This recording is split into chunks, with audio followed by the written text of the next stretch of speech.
আর উহুদের যুদ্ধে নবীর চাচার কলিজা চাবায়া চাবায়া খাইছিল, তার নাম হলো হেন্দা। ধরেন তার নাম কি?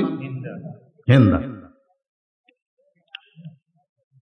আপনাদের কাছে আমি একটা বিষয়ে একটু বলতে চাই, এটা না বললে আপনি সূরা নসরের তাফসীর ঠিক মতো বুঝতে পারবেন না। আচ্ছা, হেন্দা এটা কে? হ্যাঁ, তার আবু জেহেলের মেয়ে বলছে। এটা ঠিক হয়েছে। আবু সুফিয়ানের স্ত্রী আবু জেহেলের বোন। কার স্ত্রী? এ কথা কর না কেন? সুফিয়ানের। আবু সুফিয়ান মুয়াবিয়ার বাপ। আমিরে মুয়াবিয়ার বাপের নাম কি? তাহলে আমিরে মুয়াবিয়ার মায়ের নাম কি? হেন্দা। কত শরম লাগে, কত শরম লাগে আপনাদের। আপনারা বলেন তো, যখন বাংলাদেশ স্বাধীন হয়েছিল ওই সময় যারা দুই চারজন তো আছেন আপনারা, আমাদের দেশ যখন স্বাধীন হয়েছিল 9 মাস কিন্তু যুদ্ধ হয়েছিল। এই যুদ্ধের সময় হিন্দুরা কিন্তু নম নম ভগবত পরাহত সাম্মা এইটা বলেনি। প্রত্যেকটা হিন্দুরা জিকির করছে লা ইলাহা ইল্লাল্লাহ, লা ইলাহা ইল্লাল্লাহ, লা ইলাহা ইল্লাল্লাহ। আপনারা বলেন তো এরা কি মুসলমান? আপনারা বলেন তো লা ইলাহা ইল্লাল্লাহ হিন্দুরা জিকির করছে, এটা কি আল্লাহর ভয়ে না মরার ভয়ে? কার ভয়ে?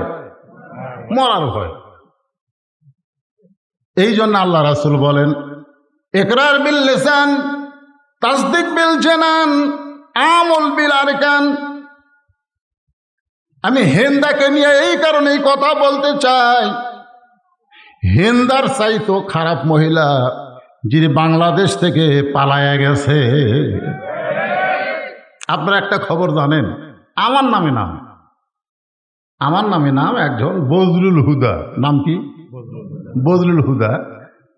তাকে ফাঁসির আসামি, তাকে ফাঁসিতে হত্যা করা হবে। কিন্তু এই জঘন্য মহিলা তাকে ফাঁসি না দিয়ে তার বুকের ওপর পাড়া দিয়া যেরকম গরু জব করে সেরকম জবে করছে। হেন্দার চাইতো আমাদের সাবেক যিনি প্রধানমন্ত্রী 16টা বছর যিনি আমাদের উপরে শোষণ করেছেন, খারাপ। এই জন্য হেন্দার কথা একটা আপনাকে বললাম। আমার যে সমস্ত মা বোনেরা উপরে আছে এরা হেন্দা না, এরা হলো ফাতেমার গোষ্ঠী। সুবহানাল্লাহ বলেন। তাহলে এখানে একটা জিনিস বুঝলেন যে আবু জেহেলের বোনের নাম, আবু সুফিয়ানের বইয়ের নাম, মুয়াবিয়ার মায়ের নাম কি? জোরে কর। মুয়াবিয়ার বেটার নাম কি? মুয়াবিয়ার বেটা ইয়াজিদ। হ্যাঁ, এটা খেয়াল করুন। কারণ রাসূলের নেতৃত্বে যদি কোরআনকে আপনারা ধারণ করেন তাহলে ইয়াজিদের রাষ্ট্র পাবেন না, আবু বকরের রাষ্ট্র পাবেন। ধরে কোন কথা ঠিক কিনা? কথা কন। হ্যাঁ, আপনারা হোসাইনের রাষ্ট্র পাবেন। আমি সূরা নসর আপনাদের সামনে একটু সুন্দর করে বোঝানোর চেষ্টা করতেছি। বাবা, যারা যুবক আছো তোমাদের কিন্তু বিশাল খোরাক আছে, মনোযোগ দিয়ে শোনা লাগবে। আল্লাহ কোরআনে বললেন ইজা আনাসরুল্লাহি ওয়াল ফাত ওয়া রাআইতান নাসা ইয়াদখুলুনা ফি দীনিল্লাহি আফওয়াজা। হাজার হাজার মানুষ ইসলামের মধ্যে দাখিল হচ্ছে। আমার এলাকার অনেক আওয়ামী লীগ বলতেছে, ভাই বিএনপি করবো না রে, জামাত করবো। এখন কি করবি?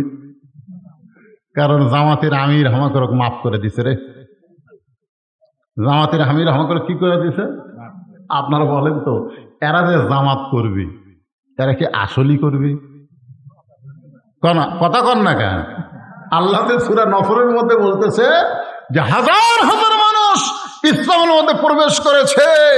এরা কিন্তু ওই 9 মাস যুদ্ধের সময় হিন্দুরা যেরকম জীবন বাঁচার জন্য লা ইলাহা ইল্লাল্লাহ বলেছে, এদের চরিত্রও তাই। জোরে কোন কথা ঠিক কিনা? খুব খেয়াল করবেন, খুব সতর্ক হয়ে চলবেন। গোপালগঞ্জ এখনো স্বাধীন হয়নি। বিএনপির একজন বড় নেতা হত্যা করছে এরা, গতকাল করেনি, হত্যা করেনি। বাংলাদেশের মানচিত্রে এখনো গোপালগঞ্জ স্বাধীন হয়নি। এমন ভাবে উৎপেতে আছে এই মুনাফিকের গোষ্ঠীরা, যে কোনো সময় বিজয়কে নষ্ট করে দেওয়ার পায় তারা করবে, ধরে কোনো কথা ঠিক কিনা, কিন্তু পারবে না, পারবে না। যেই কোরআনের তাফসীর শুনতেছেন, এই কোরআনকে যদি আপনারা বুকে ধারণ করেন, পারছে? সাইদি হুজুর সব সময় যখনই দেখছেন আপনারা হাজিরা দিবার যাচ্ছে, বুকে কোরআন শরীফ ছিল কি ছিল না? কথা বলেন, কতক্ষণ ছিল কি ছিল না? কয় তারিখে তাকে হত্যা করা হলো? 14 আগস্ট। তার 3 দিন আগে এই স্বৈরাচারীর কয়েকজন ভারতে গেছিল, ভারতে গেছিল। এত দোয়া, মরবি না, এত দোয়া, মরবে না। সব বক্তারা দোয়া করে, প্রকাশ্যে করে, গোপনে করে, করে কি করে না, জোরে কর। সব কিছু দেখে, দিন দিন আরো তাজা হচ্ছে। তখন জেলখানা থেকে বের করে বাংলার কোটি কোটি মানুষ দেখলো হাসি মুখে, সেই লোকটাকে হাসপাতাল নিয়ে গিয়ে হত্যা করা হলো। হত্যা করার পিছনে কারণ, আল্লাহর ওলি সবসময় দোয়া করতেন, আল্লাহ তুমি আমাকে শাহাদতের মৃত্যু দিও। জোরে করার কথা ঠিক কিনা? একটু মনোযোগ দিয়ে শুনবেন। ওমর ফারুক ওই সমস্ত কাফেরদেরকে হত্যা করার জন্য যখন খোঁজাখুঁজি শুরু করলেন, আল্লাহ রাসূল বললেন, ওমর, বিশাল একটা বিজয় আল্লাহ আমাদেরকে দান করেছে, এই বিশাল বিজয়ের কারণে আমি তাদেরকে ক্ষমা করে দিলাম। জোরে গান সুবহানাল্লাহ। তবে 9 জনকে রাসূল ক্ষমা করেনি। কয়জন? আমি বলবো, আল্লাহ রাসূল ক্ষমা করে দিলেন।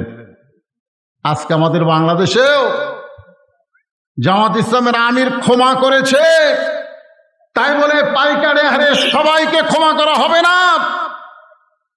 আল্লাহর ওলিকে জেলখানায় যিনি ইঞ্জেকশন করে হত্যা করেছে, ভালো মানুষগুলোকে অন্যায় করে যে সমস্ত বিচারক ফাঁসির মঞ্চে নিয়ে গেছে, তাদেরকে কোনদিন ক্ষমা করা হবে না। জোরে গান কথা ঠিক না?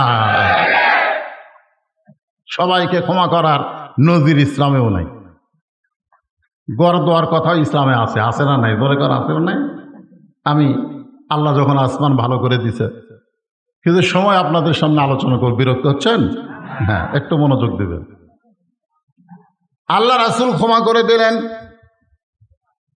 আল্লাহ রাসূল বললেন, ওমর, এত বড় বিজয়, ফাসাব্বিহ বিহামদি রব্বিকা ওয়াস্তাগফির, বরং আমরা আল্লাহর তাসবিহ আদায় করব, আল্লাহর জিকির করব, আল্লাহর প্রতি বেশি বেশি ইস্তেগফার করব।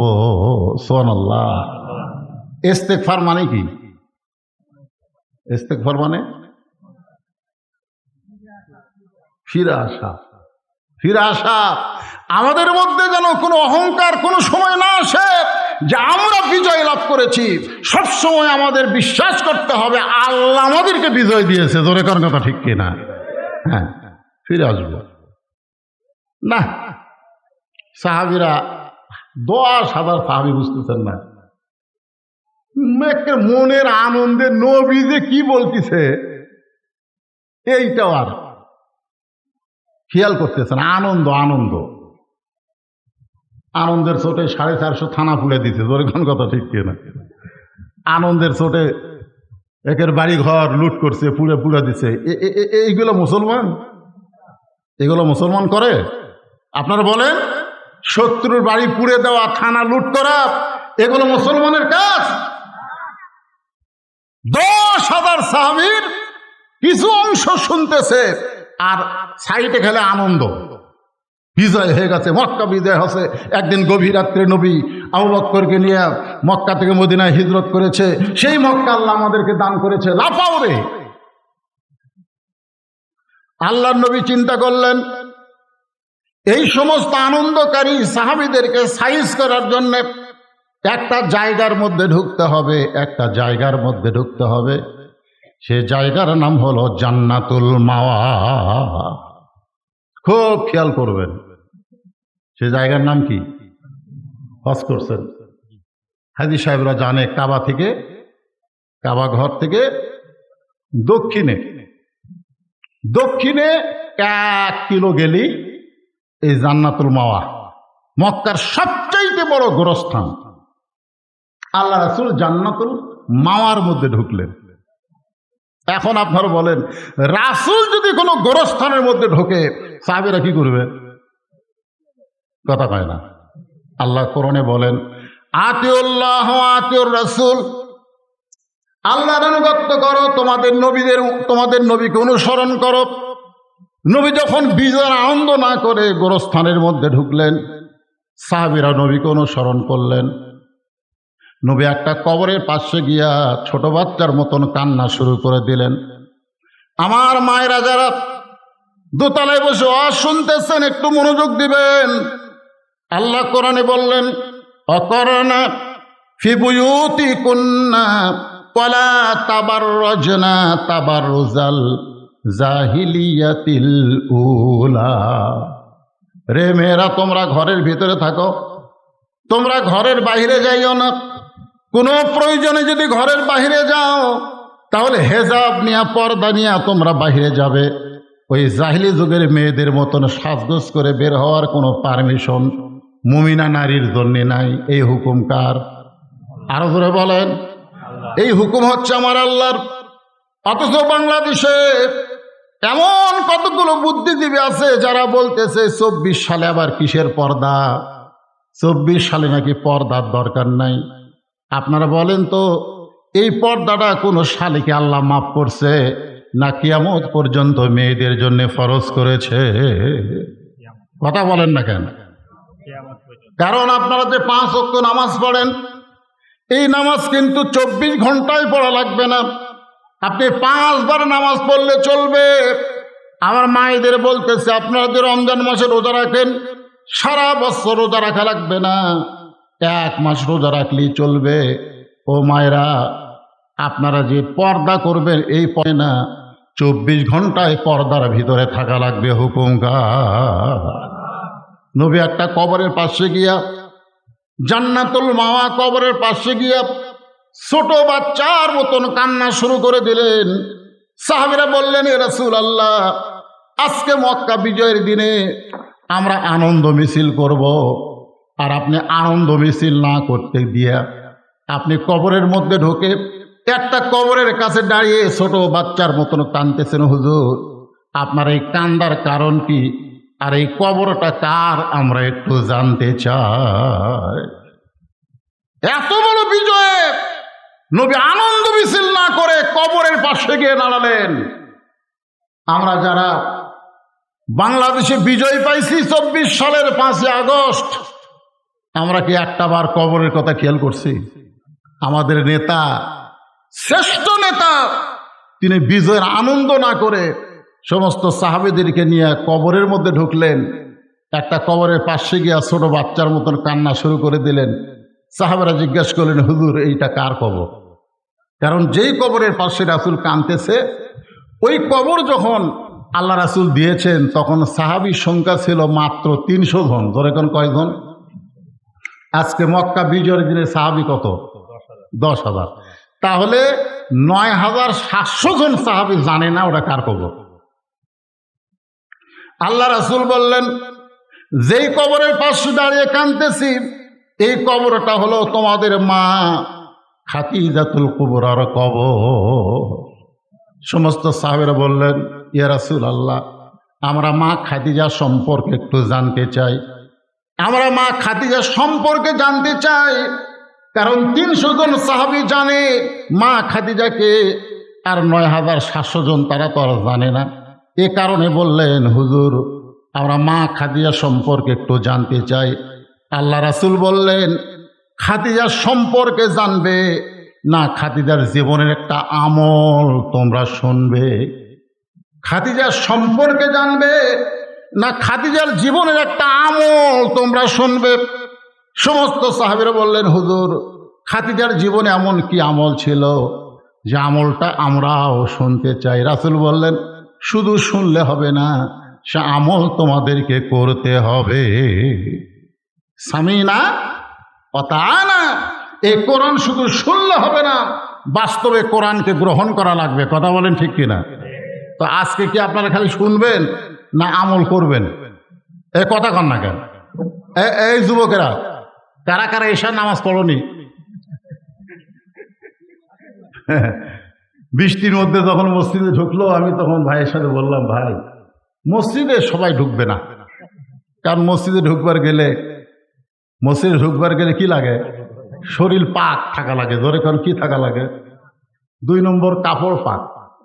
যারা পেশাব করে পানি টানি লাইনি, যারা এশার নামাজ পড়েনি, মসজিদের মধ্যে ঢুকবার গেলে আবার একটা দোয়াও পড়া লাগে, আল্লাহুম্মা আফতাহ লি আবওয়াবা রাহমাতিক। তো মসজিদের মধ্যে সবাই ঢুকবে না, তো মসজিদের বাইরে হলে অনেকে ওয়াজ শুনবে। এখানে অনেক যুবক থাকতে পারো যারা হয়তো এশার নামাজ পড়েনি, এরকম আছে না নাই? কথা বলেন ভাই, আছে না নাই? যারা এশার নামাজ পড়নি যুবক, আমি তোমাদেরকে বলতেছি, বুড়াকালের কোন ইবাদত কিন্তু আল্লাহ নিবে না। আমার মতন বুড়া হয়ে 5 ওয়াক্ত নামাজ মসজিদের শেষ রাত পড়ে থাকবে, মনে করবে আল্লাহ মাফ করবে না। আল্লাহ বলেছেন, তোমার শৈশবকালের কোন ইবাদত আমার দরকার নাই, তোমার বুড়াকালের কোন ইবাদত আমার দরকার নাই, যৌবনকালের ইবাদতের হিসাব দাও, জান্নাতে চলে যাও। জোরে কান সুবহানাল্লাহ। যে সমস্ত যুবক দাঁড়ায় আছো, যে সমস্ত যুবক বসেছ, তোমরা ফজর পর্যন্ত জীবিত থাকবা, তার কোনো গ্যারান্টি আছে? জোরে বলেন, আছে? সাহাবীরা বললেন, ইয়া রাসূলুল্লাহ, মা খাদিজা জীবনে কি এমন আমল করতেন, আমরা শুধু শুনবো না, আমরা সে আমলটা করবারও চাই।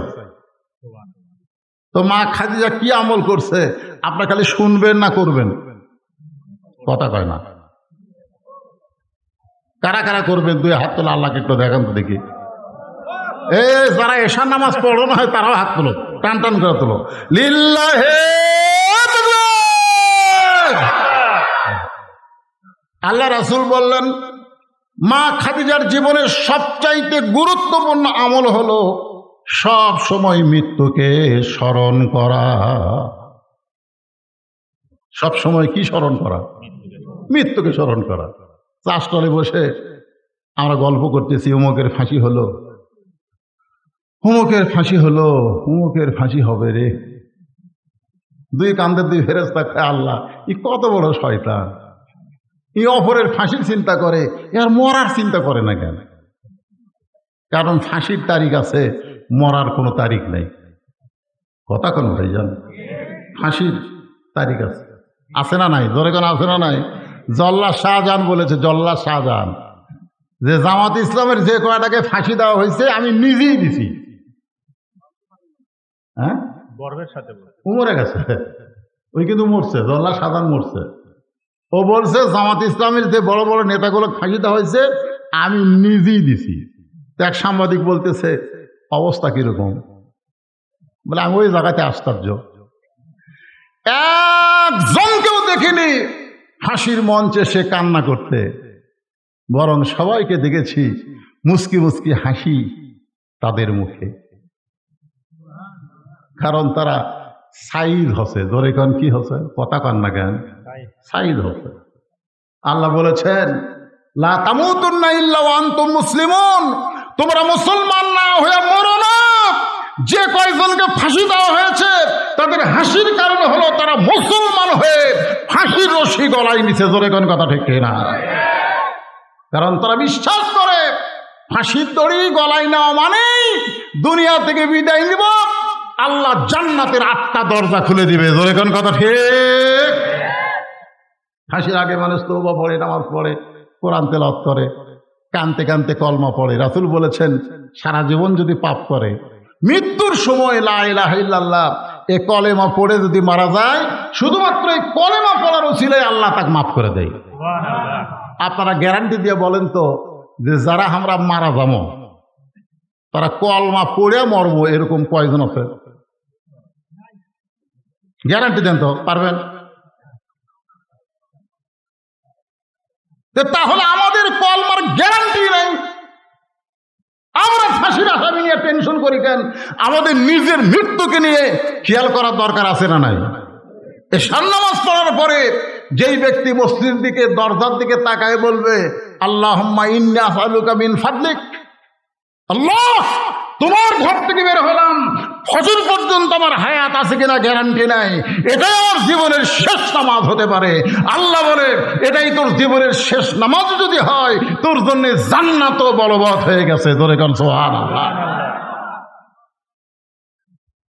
আল্লাহ রাসূল বললেন, খাদিজার জীবনের সবচাইতে বড় আমল হলো, গুরুত্বপূর্ণ আমল হলো মৃত্যুকে স্মরণ করা। সব সময় মনে করতো এখনই মারা যাব, এখনই মারা যাব। যেই মাহফিল এসেছেন, এখান থেকে বাড়ি যাওয়ার কোনো গ্যারান্টি, জোরে কান গ্যারান্টি নাই। গ্যারান্টি যদি না থাকে, তাহলে খামাখা দুনিয়ার কোনো আইন না মেনে, দুনিয়ার কোনো নিয়ম না মেনে আমরা আল্লাহর কোরআনকে গ্রহণ করব।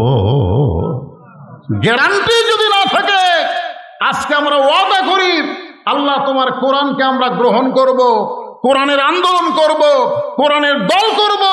রাসূল বলেছেন, মান সাল্লাল্লাহু তাআলা আশ-শাহাদাতা বিসিদকিন বাল্লাগাহুল্লাহু মানাজিলাশ শুহাদা ওয়া মা তাআলা ফিরাশিহি, রাওয়াহুল বুখারী কিতাবুল মাগাজি। জোরে কর সুবহানাল্লাহ।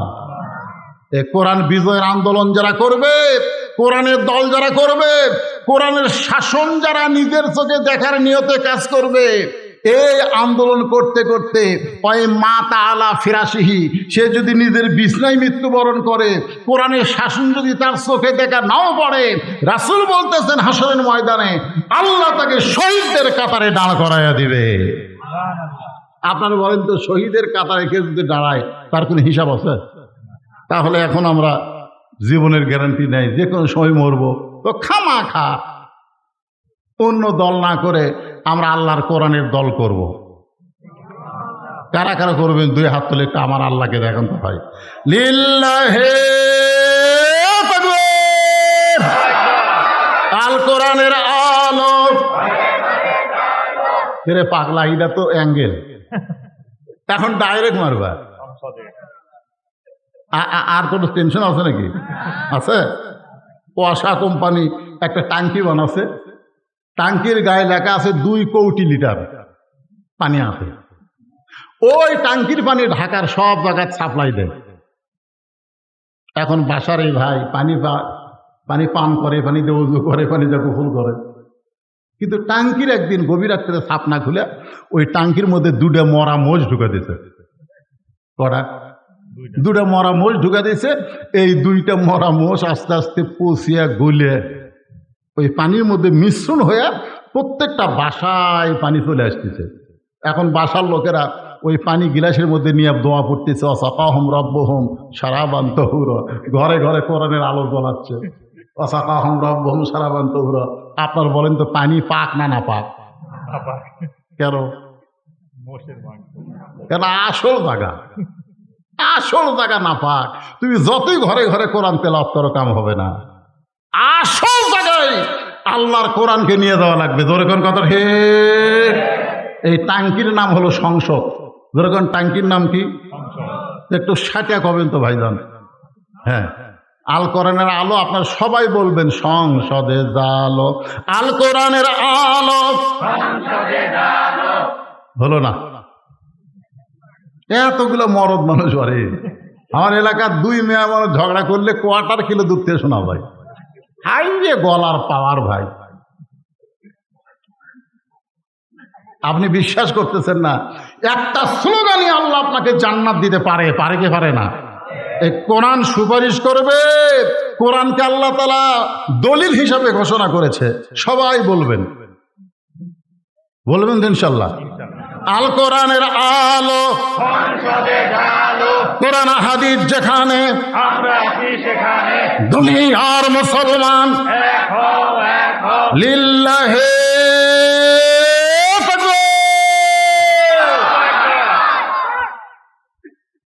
সাহাবী বললেন, ইয়া রাসূলুল্লাহ, মা খাদিজা মৃত্যুকে কেমনে স্মরণ করত?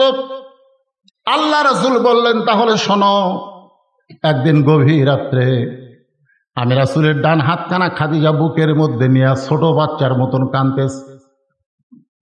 রাসূলের ঘুম ভেঙে গেল। আল্লাহ রাসূল চমকে উঠে বললেন, খাদিজা, দুনিয়ার সবাই ঘুমায়, আমি নবীও ঘুম পাড়তেছি, অথচ তুমি ঘুম না পেলে কেন এমন করে কাঁদতেছ? এই সবাই খেয়াল করেন, সবাই কি করে? ঘুমায়। সবাই কি করে? ঘুমায়। আমি রাসূলও ঘুমাই। তাহলে একজনই ঘুমায় না, তিনি কে? খাদিজা। না না, আল্লাহ। কথা কয় না, আল্লাহ। আরো জোরে কন। হ্যাঁ হ্যাঁ, আল্লাহ ঘুমায় না। লা তাখুযু সিনাতাও ওয়ালা নাওম। ঘুম তো দূরের কথা, আল্লাহ তন্দ্রা পর্যন্ত নেই। একদিন মুসা নবী বলতেছে, আল্লাহ একলা একলা বসে থাকো, তোমার ঘুম ধরে না? তা আল্লাহ বলতেছে, মুসা, আমি আল্লাহর ঘুম ধরে কি ধরে না যদি জানবার চাও, এক গ্লাস পানি আনো। তো মুসা নবী এক গ্লাস পানি নিয়ে আসে, তুর পর্বতের কিনারায় দাঁড়ায় আছে। আল্লাহ বলে, ঘুম মুসাক ধর। এখন ঘুম আসে, মুসা নবী ধরছে, হাতের গিলাস পুড়ে ভেঙ্গে শেষ। কিছুক্ষণ পর আল্লাহ বলে, মুসা পানি দাও। মুসা বলতেছে, আল্লাহ আমার ঘুম আছে, তুমি জানো না? আল্লাহ কয়, মুসা, ঘুম থাকার জন্য এক গিলাস পানি তুমি রক্ষা করতে পারলে না, আমি আল্লাহর ঘুম থাকলে কুল কায়নাত কেমনে রক্ষা হবে? ধরে কারণ সুবহানাল্লাহ। তাহলে কি বুঝলেন? রাসূল বলতেছে, দুনিয়ার সবাই ঘুমায়, আমি নবীও ঘুমাই, কিন্তু তুমি না ঘুমায় কেন কাঁদতেছো? খাদিজা বলে, ইয়া রাসূলুল্লাহ, আমার চোখটা যখন বন্ধ হয়, বন্ধ হওয়ার আগে আমি একটা দোয়া পড়ি, আপনারা সকলেই দোয়াটা পড়বেন। আল্লাহুম্মা বিইসমিকা, পড়েন, আল্লাহুম্মা বিইসমিকা আমুতু ওয়া আহইয়া। আমরা ঘুমায় যাই কিন্তু ঘুমাই না, আমরা মরে যাই। বলে কোন কথা ঠিক কিনা? আমরা ঘুমানোর পর আল্লাহ দুদের চেতন না করে, মনে করেন যে ঘুম আপনারা দিলেন, এশার নামাজ না পড়ে যদি আপনি চেতন না পান, দুনিয়ার কোনো ডাক্তার চেতন করতে পারবে? তাহলে ঘুম দেওয়ার মালিককে, চেতন করার মালিককে? খাদিজা বলতেছে, রাসূলুল্লাহ, আল্লাহুম্মা বিইসমিকা আমুতু শব্দ যখন উচ্চারণ করেছি, এমন সময় দেখি অন্ধকার কবর আমার সামনে, যেই কবরে কোনো দরজা নাই, জানলা নাই। আপনি বলেছেন সর্বশেষে যেই মানুষটা কবরে যাবে, ওই মানুষকে 50,000 বছর কবরের ঘরে থাকা লাগবে। কত বছর?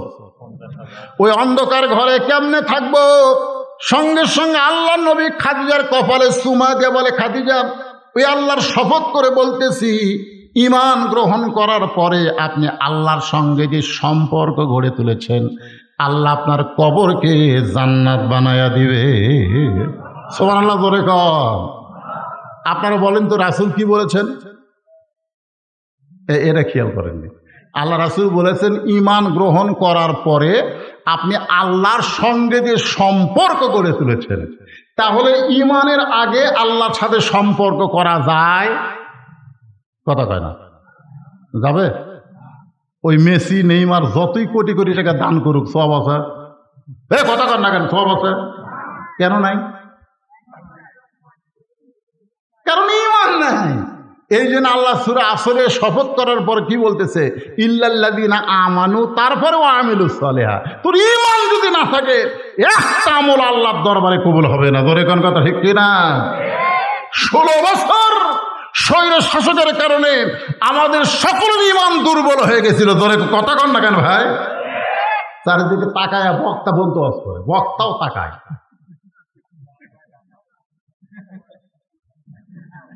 আমার বউ পর্যন্ত হক করে দেয়, দেখে শুনে ওয়াজ করবেন, দেখে শুনে। গরম পানি লাগবে না। পুলিশের গাড়ি, র্যাবের গাড়ি, এগুলো যদি থাকে তেল তেল আওয়াজ করবেন। আপনি এখন বলেন, কোরআন শরীফ, যে কোরআন আল্লাহ বলতেছেন, কুল জাল হাক্কু ওয়া যাহাকাল বাতিল ইন্নাল বাতিলা কানা যাহুকা, যে কোরআন হক আর সে হক কথা বলবার, সে বক্তা পর্যন্ত চারিদিকে দেখে শোনা ওয়াজ করছে। আপনার বলেন তো, আমাকে ঈমান ঠিক ছিল? কথাক্ষণ ঠিক ছিল?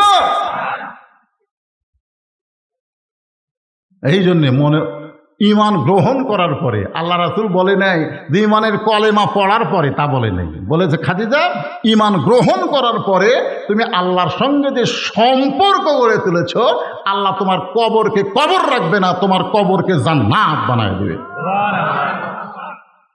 এখন আপনারা বলেন আমরা কি ঈমান পড়িছি না গ্রহণ করছি? একটা হচ্ছে কলেমা পড়া, আর একটা হলো গ্রহণ করা। আমি যদি সারা রাত পড়ি চোর চোর চোর চোর চোর চোর চোর চোর চোর চোর চোর চোর চোর কমবি, আপনার এখন চোর কমবি, কারণ চোর চোর আমি পড়তেছি কিন্তু চোর আমি ধরতেছি না, চোর আমি ধরতেছি না।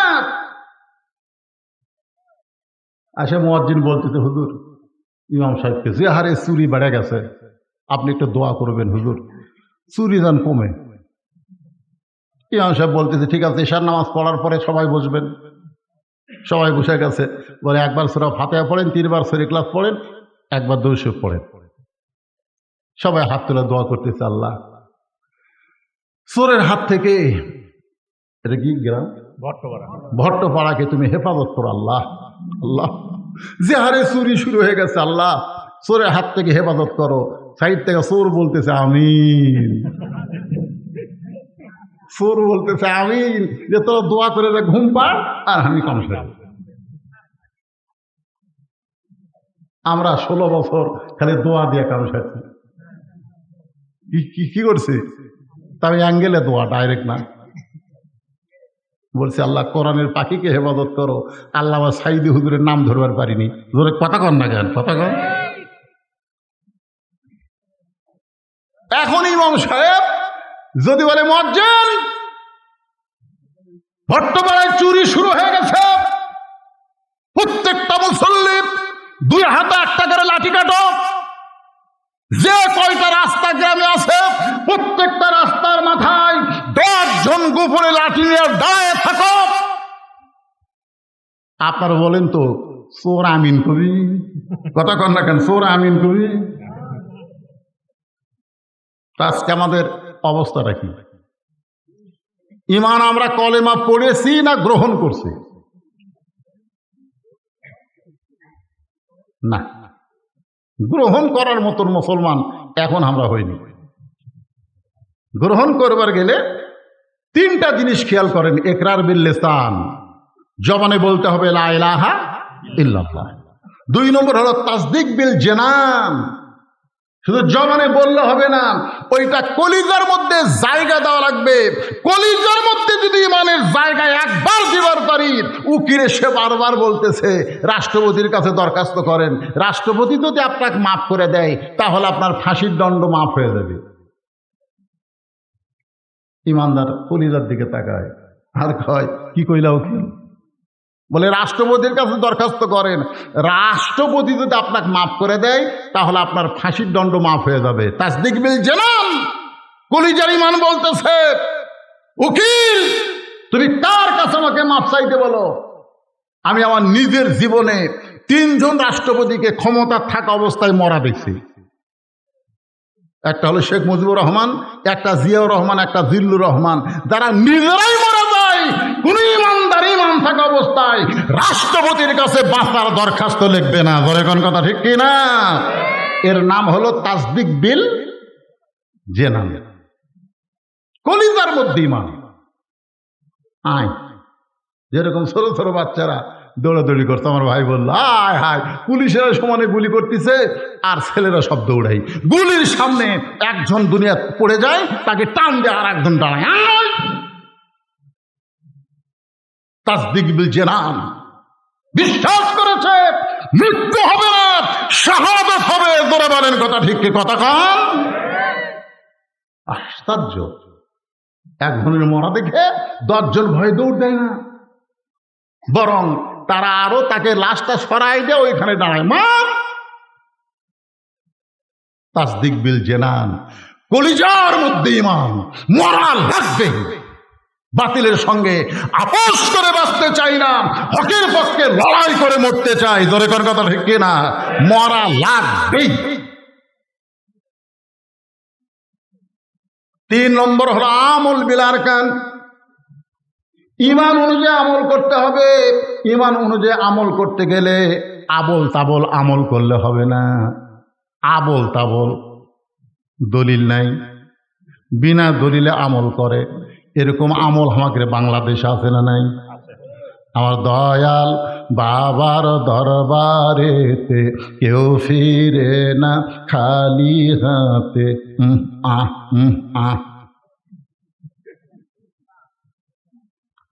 আল্লাহর ধন নবীরে দিয়া আল্লাহ গেছে গায়েব হইয়া, নবীর ধন খাজা নিয়া শুয়ে আছে আজমিরে, কেউ ফিরে না খালি হাতে খাজারে তোর দরবারে। সুবহানাল্লাহ কবেন না নাউযুবিল্লাহ কবেন? তাহলে আমল বিল আরকান, ঈমান অনুযায়ী আমল করতে চাই তাহলে আল্লাহর কোরআন আর নবীর সুন্নাহর দরকার আছে না নাই? দরকার আছে না নাই? এক নম্বর হলো আল্লাহর কোরআন। যেই কোরআনের তাফসীর শুনতেছেন, এই কোরআনকে ঈমানের মধ্যে ধারণ করা লাগবে। রাসূল বলে, খাদিজা, ঈমান গ্রহণ করার পরে আপনি আল্লাহকে এমনভাবে ধারণ করেছেন, এমনভাবে গ্রহণ করেছেন, আল্লাহ আপনার কবরকে কবর রাখবে না, আপনার কবরকে জান্নাত বানায়া দিবে। এখন আমরা সবাই কবরে যাব ভাই। কবরে গেলে 3টা প্রশ্ন হবে, জানেন কটা? আমি আমার এক ভাইস্তে ক্লাস 3 পড়ে, অকলাম করে কবরে গেলে 3টা প্রশ্ন হবে রে, উত্তর জানিস কি? খন চাচা মুখস্থ করছি তো। কি যখন বলবে মান রব্বুকা, তোর রবকে কম আল্লাহ, আমার নাবিউকা তোর নবীকে কম মোহাম্মদ রাসূলুল্লাহ, আমার দিন ওকে তোর দিন কি ইসলাম, তার জন্য আমার নামাজ পড়া লাগবে। এত বোকা আল্লাহ, প্রশ্ন কয়ে দিছে উত্তরও কয়ে দিছে, তার জন্য বলে আমার নামাজ রোজা। কি মনে করতেছেন ভাইজান? কবরের মধ্যে যখন আমাকে আপনাকে নিয়ে যাওয়া হবে, প্রথম প্রশ্ন করবে মুনকির নাকির মান রব্বুকা, তোমার রবকে। সাথে সাথে নামাজ দাঁড়িয়ে যাবে। নামাজ দাঁড়িয়ে বলবে, লোকটা কেবল ঘুমাইছে, এই মাত্র লোকটা ঘুমাইছে, দুনিয়ার থেকে বিদায় নিয়ে কবরের ঘরে ঘুমালো, তোরা কোত্থেকে এসে প্রশ্ন করিস? মুনকির নাকির কয়, কে রে প্রশ্ন করি? এই শুয়ে থাকা লোক। মুরগির নাকির কয়, আমরা তো হিসাব জানি না ভাই। হিসাব জানিস না, মান রব্বুকা প্রশ্ন করিস কারা? তো মুনকির নাকির কয়, আল্লাহ তোমার বান্দা আমরা মান রব্বুকা প্রশ্ন করি, নামাজ যে খেপা খেপছে, আমরা এখন কি করব? আল্লাহ কই যে নামাজ নিয়ে কবরে আইছে, মান রব্বুকার উত্তর তার হয়ে গেছে। ও বেনামাজি মরিয়া দেখেন,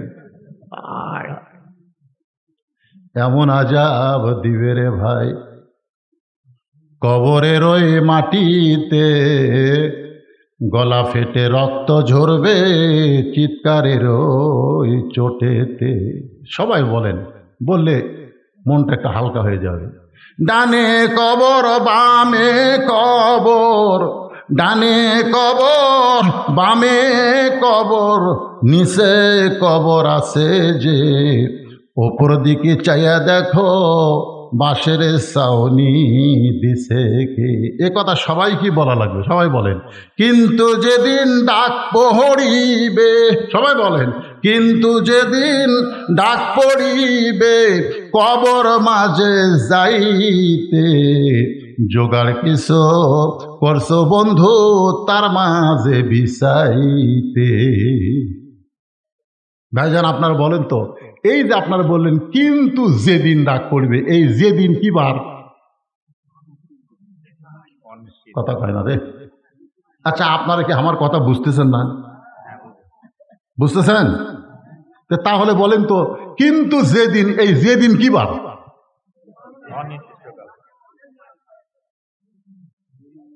তো সিনা টান করে ঘুরতেছেন আর বলতেছেন আমার চিনিস,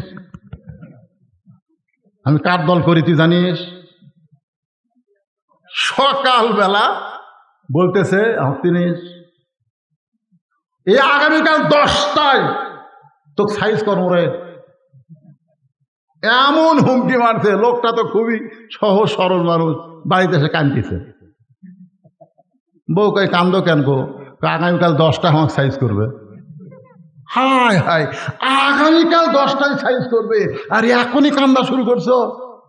বলো এই সরকারি দল করে রে, আর হাত পাওয়ার আছে। বউ বলতেছে তুই পাগল, এ দেশে কি বিচার নাই? এ দেশে কি বিচার নাই? মেম্বার আছে, চেয়ারম্যান আছে, তাদের কাছে বিচার দাও। যে বড় হুমকি মারলো তাকে বিচার করবে।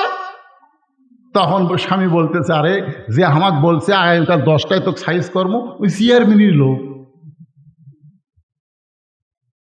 তখন বউ বলতেছে তাহলে হ্যাঁ, যার কেউ নাই রে, তার আল্লাহ। সুবহানাল্লাহ, সহি কথা, যার কেউ নাই। তারা আল্লাহ। স্বামী ঈশার নামাজ পড়ে আল্লাহর কাছে বলতেছে আল্লাহ আগামীকাল 10টা হয় সাইজ করবে। আল্লাহ জামাত ইসলামের নিবন্ধন বাতিল করে দিল, বাংলাদেশের শিবির জামাত নিষেধ করে দিল, ঠিক কিনা বলেন? কার কাছে বিচার দেবেন? কোর্ট যায়। কোর্ট ওই শালীর কথাই চলে, জোরে কর কথা ঠিক কিনা? ওর কথাই চলে, ওর কথাই কোর্ট চলে, সেই কোর্ট বিচার দিবে।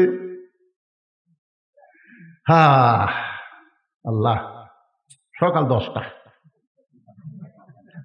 আমার সাইজ করবি আল্লাহ, তোমার যদি কিছু করার থাকে।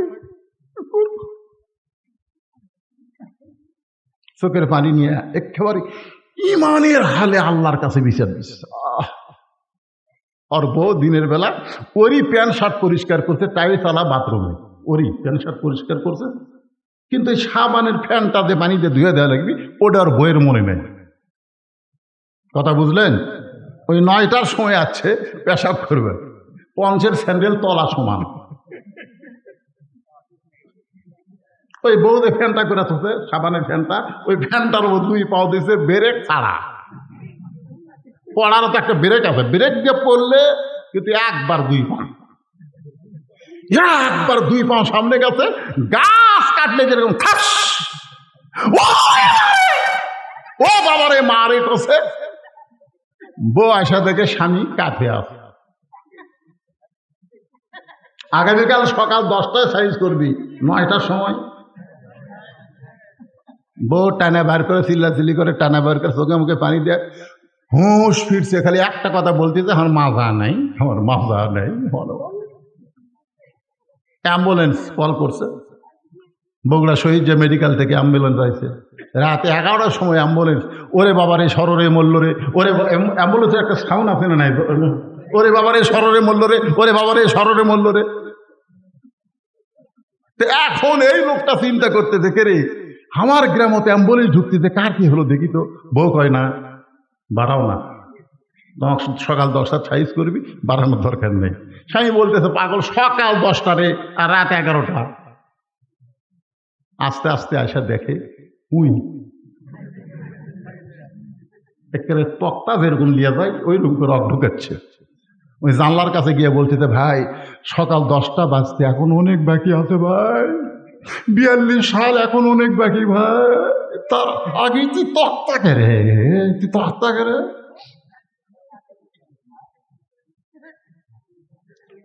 ওই অ্যাম্বুলেন্সের মধ্যে কান্দিছে আর বলতেছে ভাই ক্ষমতার মালিক আমি না রে, ক্ষমতার মালিক।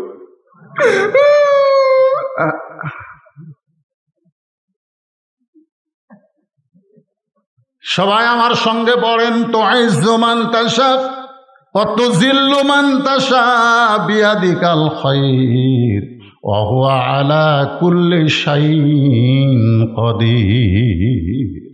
সম্মান দেওয়ার মালিককে, এ জোরে বলা লাগবে, সম্মান দেওয়ার মালিককে, অপমান করার মালিককে, ভালো মন্দর মালিককে, সমস্ত ক্ষমতার মালিককে।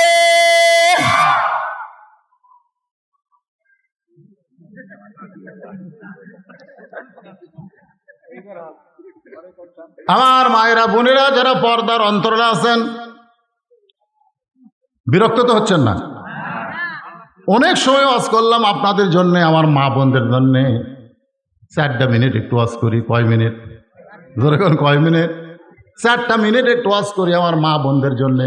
কারণ মায়েরা যদি ভালো হয় আমাকেরই শান্তি, ঠিক কিনা কন? বরকত নাই।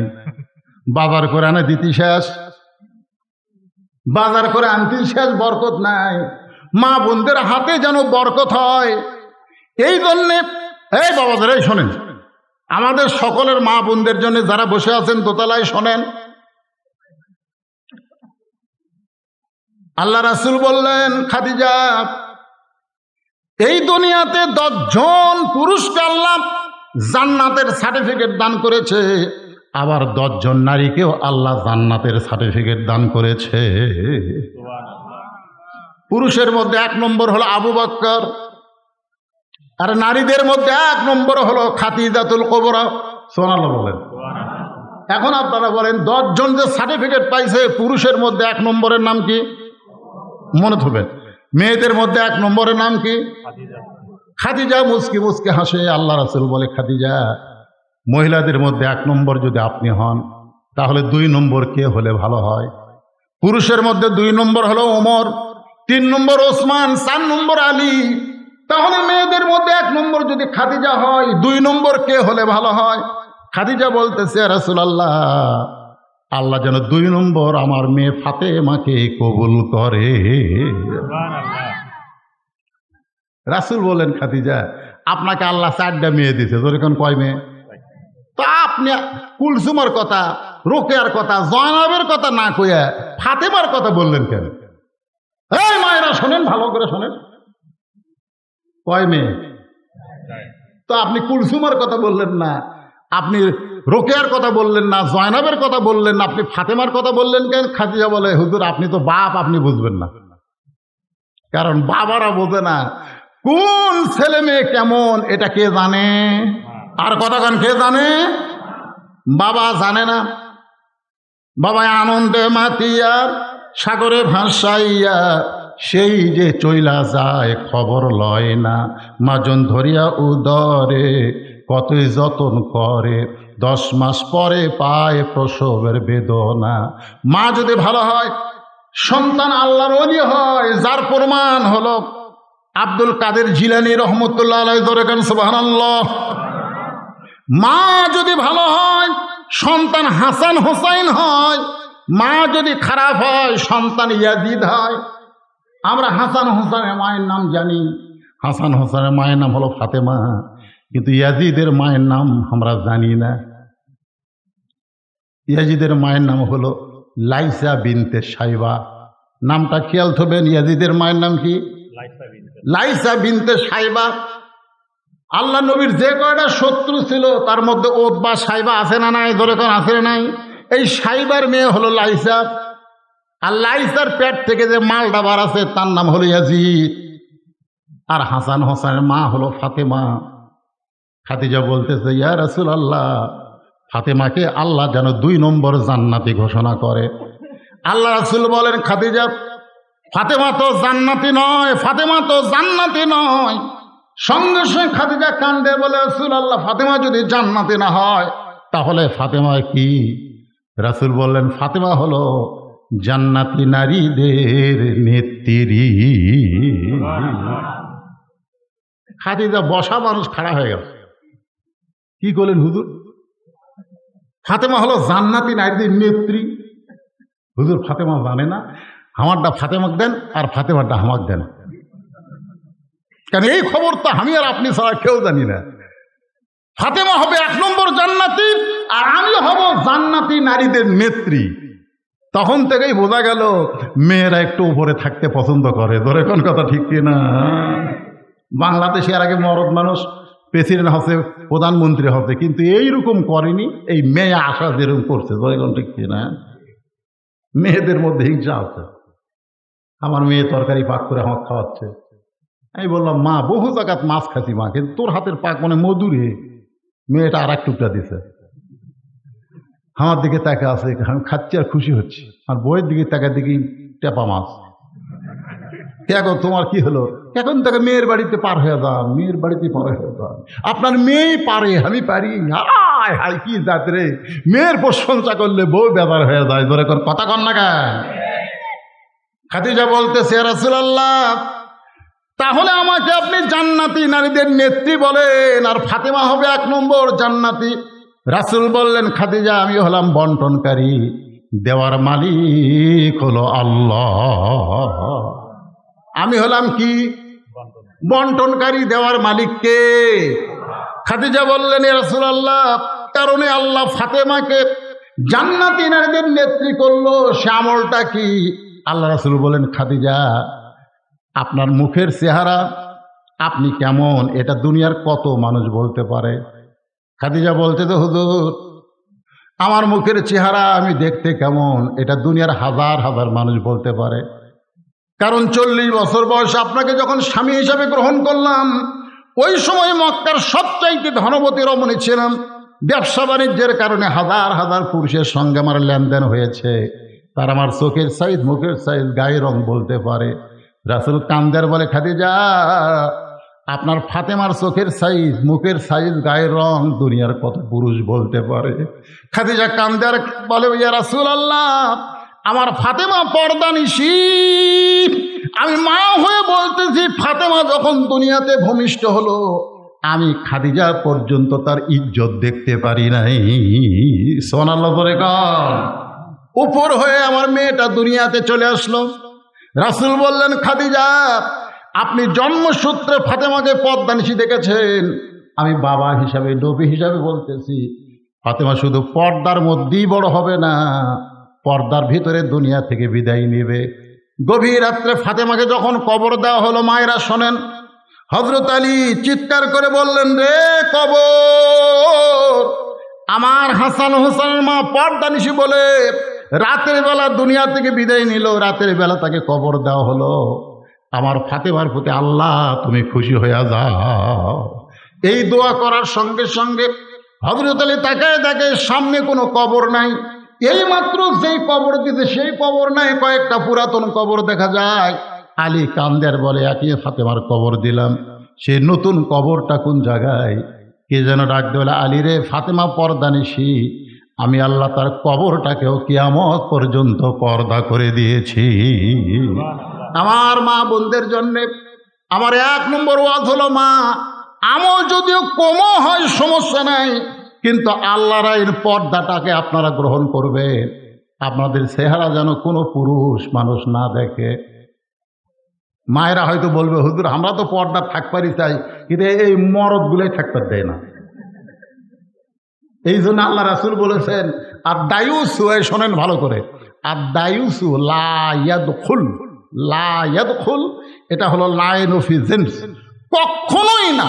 দায়ুস কখনোই লা ইয়াদখুলুল জান্নাহ, দায়ুস কখনোই জান্নাতে প্রবেশ করবে না। সাহাবারা বললেন, হুজুর, দায়ুস কোন নারী? আল্লাহ রাসূল বলেন, দায়ুস কোন নারী না, দায়ুস ওই সকল পুরুষ যাদের অধীনে নারীরা পর্দা করে না। তাহলে আপনার অধীনে যেগুলো আছে, ভাই কথা শোনেন, ওয়াশেষ মেয়েকের ওয়াশেষ, আপনার অধীনে যেগুলো আছে এগুলোকে পর্দার মধ্যে রাখার দায়িত্ব সরকারের না আপনার? কথা হয় না, সরকারের। এটা কে উঠলো রে? বসো বাবা, বসো। না, মুরব্বী লয় তো, মুরব্বী উঠলে বলে, মুরব্বী ভাইরাল হয়ে গেছে, মুরব্বী মুরব্বী লয় ছেলে। এখন সোনামণি, বাবা সোনামণি, সোনামণি। এই দেখেন, ঘড়ির দিকে 12টা বাজতেছে, আমিও আলোচনা শেষ করবো তো। আপনাদের বেশি বিরক্ত হচ্ছেন? কারণ মেয়েদের ওয়াজ আবার না করলে আমাদের তো ওয়াজ করলো না। এখন মেয়েদেরকে পর্দার মধ্যে রাখার দায়িত্ব কার? আপনার বউকে পর্দায় কে রাখবে? আপনি রাখবেন না আমি রাখবো? কথা কন না কেন? আপনাকে এলাকায় স্টার জলসা চলে? স্টার জলসা চলে? জি বাংলা চলে? কথা কয় না, চলে? আমার মা বোনদের জন্য বলবো, মা, স্টার জলসা, জি বাংলা যদি দেখেন, এই বন্ধুদের ওয়াজ শুনে 1 পয়সাও লাভ হবে না। কারণ মান তাসাব্বাহা বিকওমিন ফাহুয়া মিনহুম, যাকে যে অনুসরণ করবে তার সাথেই তাকে যাওয়া লাগবে। স্টার জলসা জি বাংলা এটা কি মুসলমানের না হিন্দুর? স্টার জলসা জি বাংলা দেখবেন না। আর আপনারাও স্বামী হইয়া এইটা খুব খেয়াল করবেন। সবচাইতে বড় যুদ্ধ হবে ভারতের কোনো চ্যানেল বাংলাদেশে না চলা। যে ভারত আমাদের কয় নম্বর শত্রু কেমনে বুঝলেন? পানি দিয়ে ডুবা দিল। আহা, ভারত বাংলাদেশকে ভালোবাসতো একটা মানুষের জন্য, সেই মানুষ এখন ভারতও আছে। ওদের বাংলাদেশে একটা গানও বাড়াইছে, মোদির বউ নাই।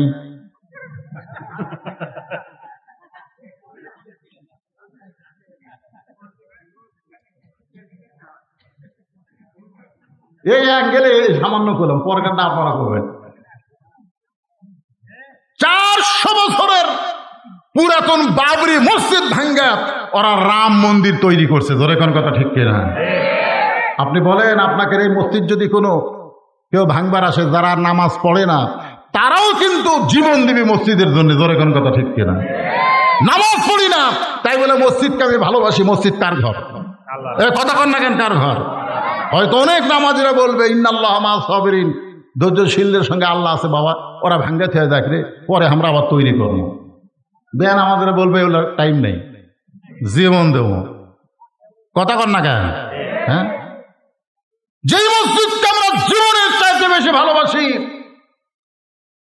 ভারত, সেই বাবরি মসজিদ 400 বছরের পুরাতন। ভারতে কি মন্দির বানানোর জায়গা নাই? এজোর এখন জায়গা আছে না নাই? তো অন্য জায়গায় মন্দির না বানায়া মসজিদ ভাঙ্গা ওই জায়গায় মন্দির করে ভারত আমাদের কলিজার মধ্যে আঘাত করেছে। ইমান থাকা অবস্থায় ভারতকে আমরা সহ্য করতে পারবো না। ধরে কোন কথা ঠিক না? আমার মা বোনদের জন্য বলি, মা, ভারত ইসলামের শত্রু, ভারত কোরআনের শত্রু, ভারত মুসলমানের শত্রু, ভারত মসজিদের শত্রু। সেই ভারতের কোনো চ্যানেল স্টার জলসা জি বাংলা আপনারা দেখেন না, মা, দেখেন না। আল্লাহ, যে মায়েরা স্টার জলসা জি বাংলা দেখবে না, আজ থেকে যারা তওবা করবে আল্লাহ তাদেরকে ফাতেমার সঙ্গে কবুল করো। ধরে কোন আমিন। আল্লাহ রাসূল বললেন, খাদিজা, ঈমান গ্রহণ করার পরে আল্লাহর সঙ্গে আপনি যে সম্পর্ক গড়ে তুলেছেন, আল্লাহ আপনার কবরকে জান্নাত বানায়া দিবে। ঈমান গ্রহণ করার পরে ভাইজান, এখন একটু আপনাদেরকে নামতার মতন বলা লাগবে। ঈমান গ্রহণ করার পরে যত আমল আছে, 1 নম্বর আমলের নাম কি? সবাই বললেন না? আচ্ছা, কোন আমল না করলে ঈমান থাকে না? হ্যাঁ, জানেন? লা সলাতা লা ঈমানা, যার নামাজ নাই তার ঈমান নাই। এই তাকা, অনেকে কয় হুজুর কি কন, আমি জুম্মার নামাজ পড়ি না, 5 ওয়াক্ত না পড়ে তো দোতলা করছে। আপনারা বলেন তো, এই মসজিদ যে দোতলা করলো এটা কি 5 ওয়াক্তের জন্য না জুম্মার জন্য? আরে সত্য কথা রাখুন, এটা কিসের জন্য? 5 ওয়াক্তের জন্য। টেকা দেন হুজুর, মসজিদ দোতলা করা লাগবে। দোতলা কেন ভাই? এত মুসল্লি হুজুর আটকেছে না। আচ্ছা, ফজরের খবর কি? এক কাতারে হয় না। জোহরের খবর কি? এখন কাজ কামের দিন, বুঝতেছেন না। আসরের খবর কি? হুজুর বাজারত গেছে। মাগরিবের খবর কি? ফজরের মতো। এসার খবর কি? যা আসলো তাই। তো মসজিদের মধ্যে কয় কাতার? কয় 9 কাতার। এখন পর্যন্ত এক কাতারই হয় না, তো দোতলা করবে কেন? তখন সাইড থেকে একজন মুসল্লি মুচকি মুচকি হাসতেছে আর বলতেছে, ওই দুই শালারা যারা জুমার দিনে সবার শেষে আগে যায়, ওরকে জন্য দোতলা করা লাগবে হুজুর, ওরকে জন্য দোতলা করা লাগবে। আপনারা বলেন, যারা শুধু জুমার নামাজ পড়ে এদেরকে আল্লাহ ঠাট্টা করবেন। ঠাট্টা করে হাসরের দিন বলবে, এই জুম্মা বাটি, তোরা কারা রে? আমি আল্লাহ রহমান রহিম তোদেরকে জান্নাত দিয়ে দিলাম, যা। সমস্ত জুম্মালারা জান্নাতের দিকে মারবি দৌড়। ওরা তো আর বুঝবার পারতেছে না যে আল্লাহ ঠাট্টা করতেছে। যায় দেখি বিশাল একটা তালা। আল্লাহ জান্নাত দিলেন, আল্লাহ কিন্তু তালা আছে। আল্লাহ কয়, চাবি তোরকে কাছে আছে, খুঁজে দেখ। ওরা পকেট খুঁজে দেখবে, একটা চাবি আছে। আলহামদুলিল্লাহ, চাবি তালার মধ্যে ঢুকবি কিন্তু ঘুরবি না। আল্লাহ কয় কেরে কি খবর? কয় আল্লাহ ঢুকছে কিন্তু ঘোরে না।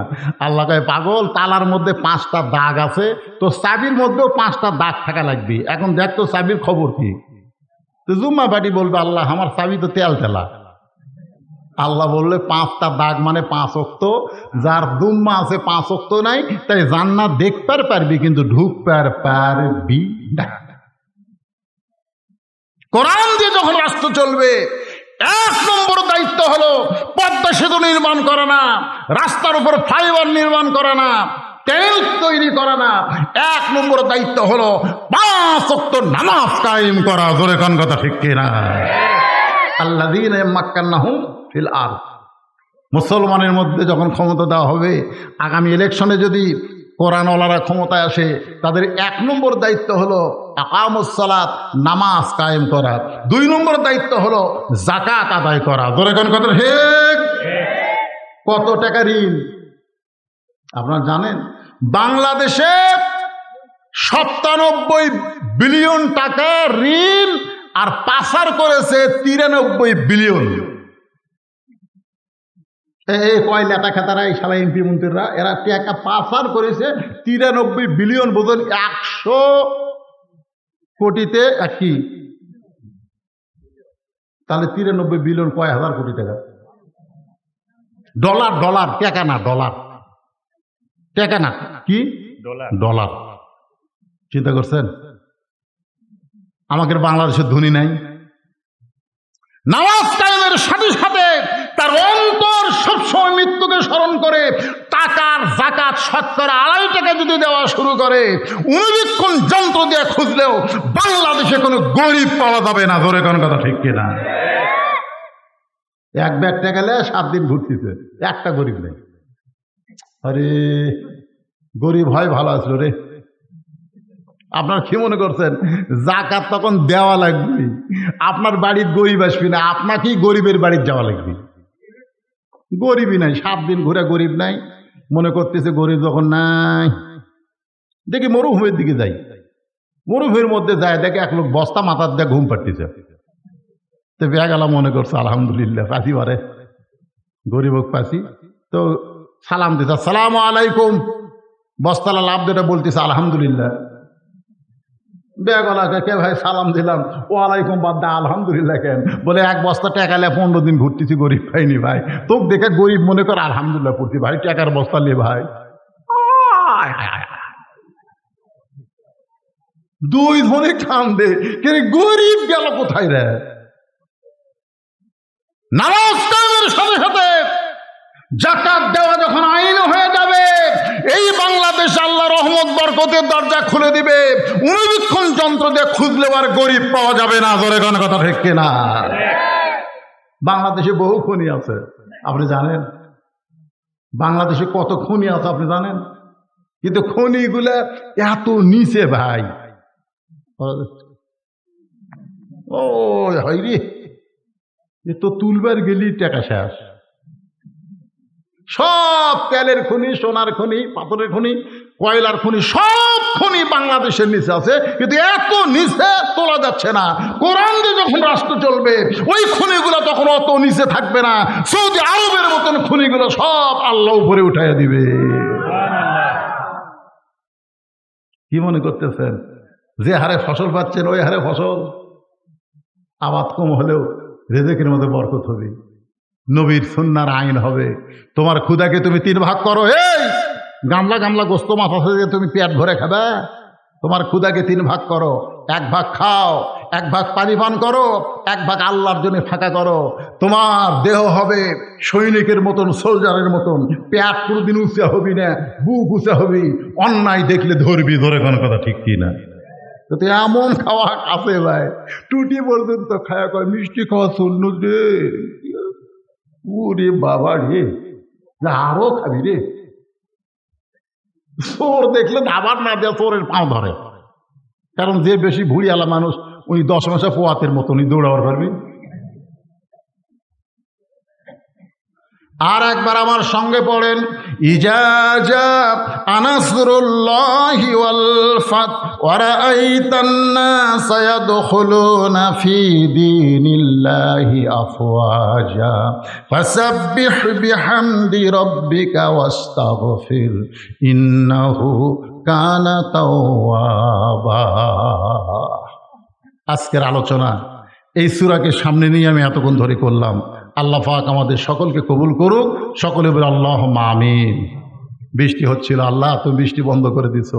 আমি এক সময় আল্লাহকে এশার নামাজের সময় বললাম, অন্তত 12টা পর্যন্ত আল্লাহ তুমি বৃষ্টি দিও না। তো 12টা পার হয়ে গেছে, আল্লাহ তাও বৃষ্টি আমাদেরকে আর দেয়নি। আমরা দীর্ঘ সময় আলোচনা করলাম, কোনো আদায় নাই। আমরা এখানে তাবারক রেডি আছে ইনশাল্লাহ আপনাদের। হয়নি, হচ্ছে একটু আরেকটু চালান, আবার রেডি হয় আমি শুনে আসি। তোরা শুনে আসা লাগবে না, হয়ে যাবে ইনশাল্লাহ। আবার বিশৃঙ্খলা হবে। আবার তাবারকেরও ব্যবস্থা করছেন, এমনি কোনো আদায় নাই, দানবিহীন। আবার তাবারকের ব্যবস্থা করছে।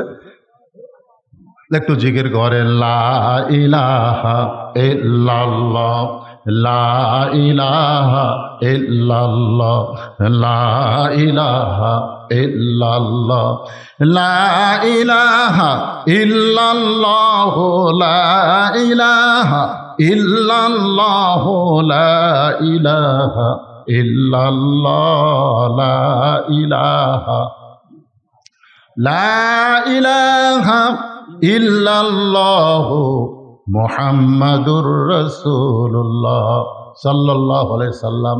যে হাদিসটা আমি আপনাদের সামনে বলতেছিলাম, একটু খেয়াল করেন। আদ-দায়ুসু লা ইয়াদখুলুল জান্নাত, দায়ুস কোনোদিন জান্নাতে প্রবেশ করবে না। তাবারক হয়ে গেছে, খালি নিয়ে আসতেছে, বিরক্ত হয়ে নাই, ওটা বসা করেন না। দায়ুস কোনোদিন জান্নাতে প্রবেশ করবে, এ কথা কন না কেন? এই দায়ুস কারা? দায়ুস হল ওই সকল পুরুষ যাদের অধীনে নারীরা পর্দা করে না। এখন আমাদের মা বোনেরা পর্দা করলে আমাদের কি লাভ? এই লাভের উপরে একটা ওয়াজ আমি আপনাদেরকে শোনাই। আমাদের মা বোনেরা যদি পর্দা করে, আপনারা বলেন তো, মা বোনদের বিরুদ্ধে কোনো কথা বলবো না, কারণ দুনিয়াতে যত নবী এসেছেন সমস্ত নবীদের মা আছে না নাই? এ দরকার আছে না নাই? শুধুমাত্র বাবা আদম আলাইহিস সালামের মা নাই, বাবাও নাই, কিন্তু ঈসা নবীর বাবা না থাকলেও মা আছে। আমাদের মায়ের পেট থেকে আল্লাহর ওলি দুনিয়াতে চলে আইছে। আল্লাহর ওলিরা, নবীরা সব মায়ের পেট থেকে হয়েছে। সেই মাগুলো যদি ভালো থাকে, ভালো রাখার 1 নম্বর আইন হলো পর্দা। এই পর্দার ব্যবস্থা আপনারা করবেন। পর্দাকে বোঝানোর জন্য বলতেছি, ভাই আজকে যদি আপনাদের এলাকায় কেউ মাইকিং করে, শোনেন, কেউ মাইকিং করে যে আজকে একটা ছাগল তোমাদেরকে প্রদর্শনী হবে, তোমরা অমুক ফিল্ডে চলে আসো। আপনাদের এলাকায় সব বড় ফিল্ডের এলাকার নাম কি, যেখানে বড় ফিল্ড আছে? হ্যাঁ, হরিতলা। হরিতলার ফিল্ডে তোমরা চলে আসো, একটা ছাগল প্রদর্শনী করা হবে। আপনারা বলেন তো, মানুষকে ছাগল দেখার জন্য হরিতলা যাবে? যেখানে যাবে, কেন যাবে না? কারণ রাস্তাঘাটে যেখানে সেখানে ছাগল পেঁয়া পেঁয়া করতেছে। ছাগল দেখার জন্য অত দূর যাওয়ার দরকার নাই। এই জন্যে কেউ ওই মাইকিং শুনে হাসবে ঠিকই, কেউ যাবে না। আর যদি মাইকিং করে, হরিতলা ফিল্ডে একটা হরিণীকে দেখানো হবে, একটা হরিণী দেখানো হবে, হরিণ। আপনার বলেন তো, মানুষ যাবে কি যাবে না? কেন যাবে? কারণ হরিণ জঙ্গলে থাকে, পর্দার মধ্যে থাকে। আজকে মা বোনের যদি পর্দার মধ্যে থাকে, ছেলেদের আকর্ষণ বেশি হবে, মহারণা নগদ দিবে, বাকি মহারণায় বিবাহ করবে না। আমি যখন সৌদি আরব থেকে তায়েফে যাচ্ছিলাম, তায়েফে যাওয়ার সময় যে গাড়ির ড্রাইভার, চেহারাটা এত সুন্দর, খালি টকটকা লাল। আমার সঙ্গে হাফেজ আব্দুর রশিদ ছিল। এক সময় কথা প্রসঙ্গে তাকে জিজ্ঞাসা করা হলো, ভাই এই যে আপনি মক্কা থেকে তায়েফে যাচ্ছেন, 200 রিয়াল ভাড়া নেবেন, আপনি এই যে ড্রাইভারি কতদিন হলে করতেছেন? ওই লোকটা বলল, হুজুর আমি আসলে ড্রাইভার না, আমি মক্কার একজন আমিরের ছেলে। আমি মক্কার একটা আমিরের ছেলে। আমির মানে কোটিপতি, ধনী মানুষের ছেলে। হাফিজ সাহেব জিজ্ঞাসা করলো, তাহলে আপনি ড্রাইভারি করতেছেন কেন? ছেলেটা বলল, আমি বিয়ে করার জন্য বাবার কাছে গেলাম, যে বাবা আমার বয়স হয়েছে, বিয়ে করতে চাই। আমার বাবা কইল, মহারণার টাকা জোগাড় করো। বাপের টাকা দিয়ে বইয়ের মহারণা দিলে হবে না, অন্তত মহারণা দেওয়া কোরআনে আল্লাহ ফরজ করেছেন। এই মহারণার টাকা তুমি জোগাড় করো। হুজুর 2 বছর হলে ড্রাইভারি করতেছি, যে টাকা কামাই করি সেই টাকা জমা করতেছি, আর 1 বছর ড্রাইভারি করলে আমার মহরণের টাকা জোগাড় হবে, আমার বাবার হাতে দিব, তারপরে বাবা আমাকে বিয়া করাবে। আমি আশ্চর্য হয়ে গেলাম।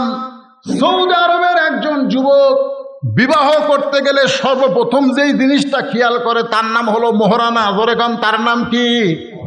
আর আমাদের বাংলাদেশের ছেলেরা বাপ অটো ভ্যান চলায়, আর ছেলে রাস্তায় 30,000 টাকার মোবাইল নিয়ে ঘোরাফেরা করে। বাপ অটো ভ্যান চালায়, আর ছেলে 30,000 টাকার মোবাইল নিয়ে 4G মোবাইল 5G মোবাইল নিয়ে ঘোরাফেরা করে। যদি জিজ্ঞাসা করা হয় তোর বাপ ভ্যান চালায়, তোর এত মোশান কেন? ছেলে খালি মুচকি মুচকি হাসি আর কয়, হুজুর মোশান আমার হবে নাকি আপনার হবে? বলে তোর মোশান হওয়ার কারণ কি? বলে গত বছর এক মেয়ের বাপ আমার দাম 1.5 লাখ কছে, 1 বছর ধৈর্য ধারণ করার কারণে এই বছর আর এক মেয়ের বাপ আমার দাম 2 লাখ বলতেছে। আমি তখন মনে মনে বললাম, বাংলাদেশে মেয়েরা বেপর্দা হওয়ার কারণে ছেলেরা মহারণা তো দেয় না, বরং বিমান পাওয়ার আশায় ঘোরাফেরা করে। ধরে কোন ঠিক কিনা? আজকে যদি আমাদের মায়েরা হরিণের মতন পর্দার মধ্যে থাকে, যদি তারা আল্লাহর আইনকে গ্রহণ করে, তাহলে ছেলেরা রাস্তায় মোশান করবে না, কারণ বকরির মতন যেখানে সেখানে মেয়েদেরকে দেখতে পাবে না। যার কারণে তারা বিবাহ করার জন্য আগ্রহ পেশ করবে, তাদের মধ্যে লোভ হবে।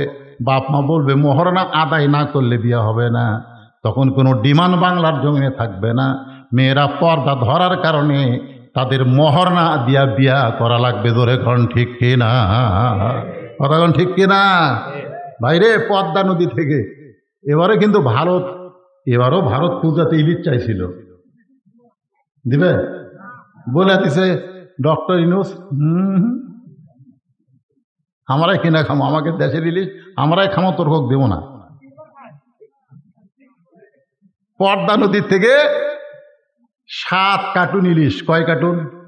7 কার্টুন ইলিশ, একেবারে ইলিশ মাছ বরফ পলিথিন দিয়ে প্যাকেট করে বগুড়া নিয়ে যাচ্ছে। কিন্তু মানুষেরই ভুল, 1 কার্টুনে বরফ না দিয়ে খালি পলিথিন দিয়ে প্যাকেট করছে।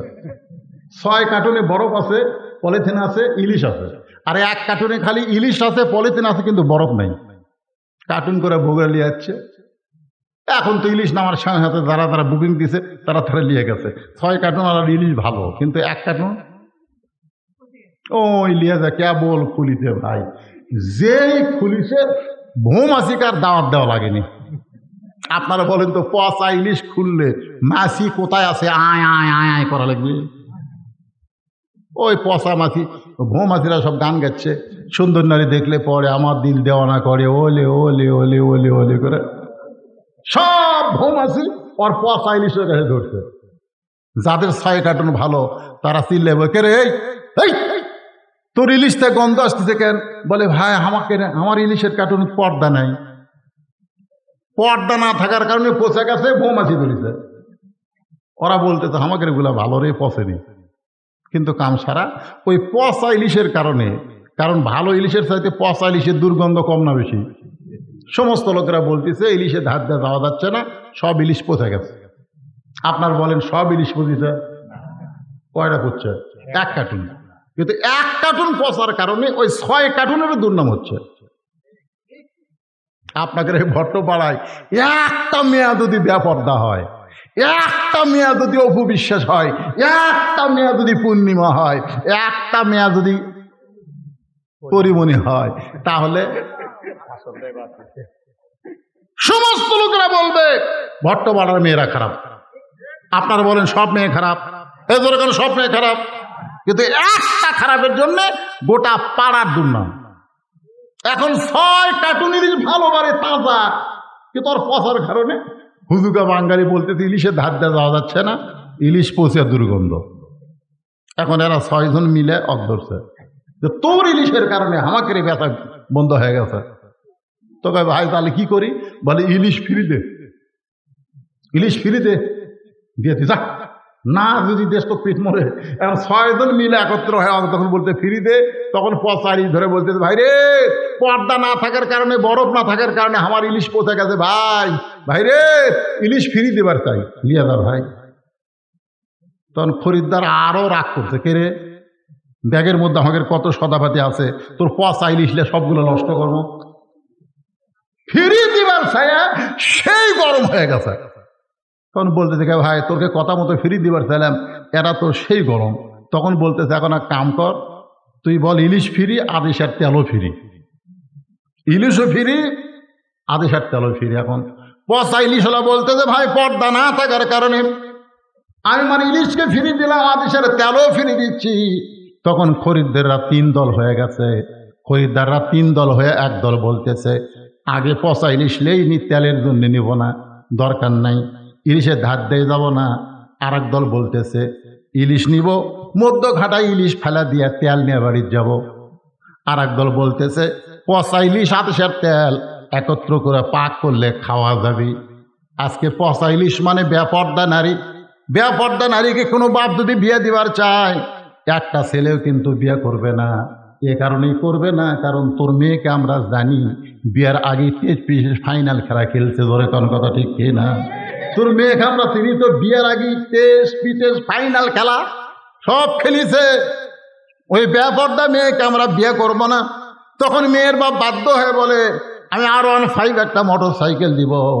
তখন মোটর সাইকেলের লোভে ছেলেরা 3 দল হয়ে যায়। ধরে কোন কয় দল? এক দল বলতেছে ওই পচা ইলিশ মোটর সাইকেলের জন্যে আমি ঘরে আনে আমার বাপ মায়ের সঙ্গে খারাপ ব্যবহার করবে, কারণ বেপর্দা মেয়ে নিজে জিনিস নিজেই কিনবে, স্বামীর কিনা পছন্দ করবে না। ধরে কোন ঠিক কিনা? শ্বশুর শাশুড়ির সঙ্গে খারাপ ব্যবহার করবে। এই জন্য বলতেছে ওই 5 লক্ষ টাকার লোভে আমি পচা মেয়ে বিয়ে করব না, এরা হলো ভালো ছেলে। ধরে কোন সুবহানাল্লাহ। আর একদল ছেলে বলতেছে মেয়ে না হয় বেপর্দা পচা মেয়ে, কিন্তু টাকা তো আর পচা না। 5 লক্ষ টাকা নিয়ে মালয়েশিয়া যাব, আর ওখান থেকে ডিভোর্স লিটার পাঠাইয়া দিব। এরা হলো চালাক। ধরে করে এরা কি? আর একদল ছেলেরা বলতেছে আদেশের তেল দিয়ে পচা ইলিশ ভাজলে খাওয়া যাবে, ওর বাপের টাকাতে ব্যবসা কর্ম যে করেই হোক ওই বউলিয়া ঘরত থাকবো, দরকার হলো ওভার ডিউটি কর্ম। ধরে কর নাউযুবিল্লাহ। আমার মা বোনদের জন্য বলতেছি মা পচা ইলিশ হয়েন না। আমার বাবাদেরকে বলতেছি আপনাদের মেয়েদেরকে পচা ইলিশ বানাবেন না, বরং পর্দার মধ্যে রাখবেন। পর্দার মধ্যে রাখলে আপনার মেয়েটা ফাতেমা হবে, আপনার মেয়েটা রাবিয়া বসরি হবে, আপনার মেয়েটা উম্মুল খায়ের ফাতেমা হবে। পেয়ার থেকে সন্তান আব্দুল কাদেরের মতন আল্লাহ দুনিয়াতে পাঠাইয়া দিবে। আমরা সবাই রাজি আছি? আমাদের মা, আমাদের বিবি, আমাদের মেয়ে বিয়া দেওয়ার আগ পর্যন্ত আমরা পর্দার শিক্ষা দিব। আমার মায়েরা যারা পর্দার অন্তরে বসবাস শুনছেন, আপনারাও পর্দার ভিতরে থাকবেন। আল্লাহ পাক আমাদের সকলকে কবুল করুক। সকলে বলে আল্লাহুম্মা আমিন। ইস্তেগফার পড়ে আস্তাগফিরুল্লাহাল্লাযী লা ইলাহা ইল্লা হুয়াল হাইয়ুল কাইয়্যুম ওয়া আতুবু ইলাইহি। আল্লাহুম্মা সাল্লি আলা মুহাম্মাদ। এই পিছনের ছেলের কি তবরক বাড়বে নাকি? আচ্ছা ঠিক আছে, যাও।